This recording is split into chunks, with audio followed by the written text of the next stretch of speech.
കൈപ്പള്ളിയിലും തലനാട് നമ്മുടെ അപ്പൂച്ചേട്ടൻ്റെ വീട്. അപ്പൂച്ചേട്ടൻ, ജയകൃഷ്ണൻ, ഹരികൃഷ്ണൻ, ശ്രീദേവി അന്തർജനം ഇവരെല്ലാവരും പാർക്കുന്ന കൈപ്പള്ളിയിലും പുതിയ ഒരു അതിഥിക്കായി കാത്തിരിക്കുന്നു. ഒരു വലിയ മഴയ്ക്ക് ശേഷം അവിടെ ഉണ്ടായിരുന്ന ചെടികളിൽ തേൻ കുടിക്കാൻ വന്ന ശലഭങ്ങളെ നോക്കി അപ്പൂച്ചേട്ടൻ നിൽക്കുന്നു.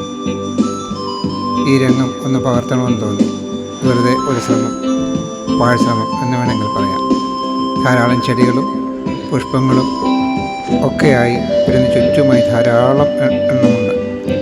അവയെല്ലാം അവിടെ പരിരക്ഷിക്കപ്പെടുന്നുമുണ്ട്. അശോകവും ചെമ്പരത്തിയും മറ്റ് പൂക്കളും ഒക്കെയുണ്ട്.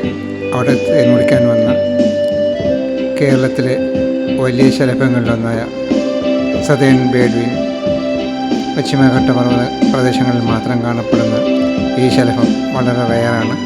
അപൂർവമാത്രമേ കാണുന്നുള്ളൂ. എന്നാൽ ഇത് തലനാട് പ്രദേശത്ത് ഉണ്ട്. ചെമ്പരത്തിയിലും അശോകത്തിലും പൂവരശിലും ഒക്കെയായി ധാരാളമായി ഇവ പറന്നു വരും. പുഷ്പിക്കുന്ന കാലത്ത് വീടിനടുത്ത് ഇവയെ നമുക്ക് കാണാം. ഇത് അപ്പൂച്ചേട്ടൻ നിരീക്ഷിക്കുന്നതാണ്. വെറുതെ ഒരു ശ്രമമാണ് നടത്തിയത്. പുതിയൊരു അതിഥിയെ കാത്തിരിക്കുന്ന ഈ വീട്ടുമുറ്റത്ത് ഈ ശലഭങ്ങളെ നോക്കി അപ്പൂച്ചേട്ടൻ നിൽക്കുന്നു. പോസ്റ്റ്മാനായി ദീർഘകാലം തലനാട് പോസ്റ്റ് ഓഫീസിൽ ജോലി ചെയ്താണ്. മാത്രമല്ല ഈ കുടുംബവുമായിട്ട് ഒട്ടേറെ ബന്ധങ്ങൾ എനിക്കുണ്ട്. എന്നെ അക്ഷരം പഠിപ്പിച്ച എൻ്റെ ആശാൻ ഇവിടെ നിന്നാണ്. അതുപോലെ അവിടുത്തെ അന്തർജനവും ഉമാദേവി അന്തർജനം ഒരിക്കലും മറക്കാൻ പറ്റത്തില്ല. എല്ലാ വിശേഷ ദിവസങ്ങളിലും പായസം പ്രത്യേകമായിട്ട് എടുത്ത് വെക്കും. നിങ്ങൾക്ക് തരാറുണ്ട്.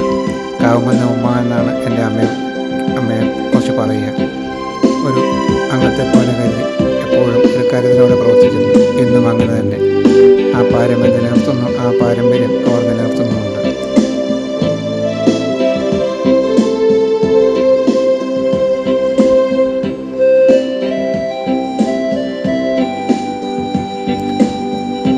ഒരു വലിയ മഴയ്ക്ക് ശേഷമുണ്ടായ ഇടവേളയിൽ തേൻ കുടിക്കാനെത്തിയ ശലഭങ്ങളെ നോക്കി അപ്പൂച്ചേട്ടൻ അവിടെ ഉണ്ടായിരുന്നു.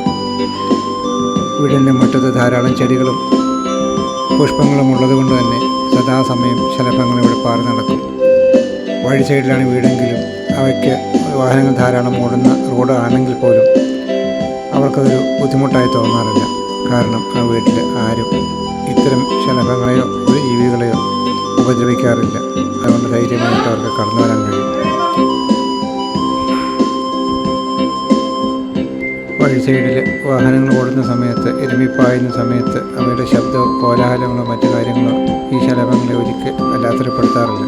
തേനും കുടിച്ച് തൃപ്തിയായി അവർ മടങ്ങുന്നു.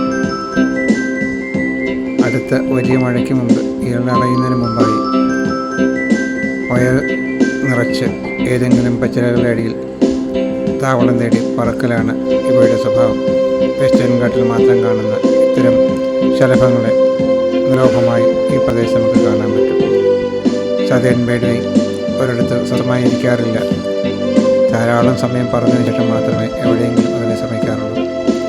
ഒരപൂർവ ഫലമാണ് ഇവിടെ നിന്ന് കിട്ടിയത്. പ്രേക്ഷകർക്ക് നന്ദി, നമസ്കാരം.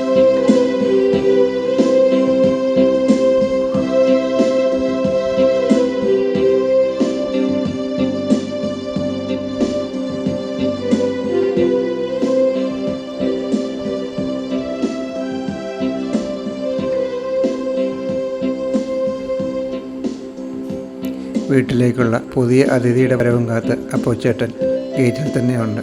നമുക്ക് വീണ്ടും കാണാം.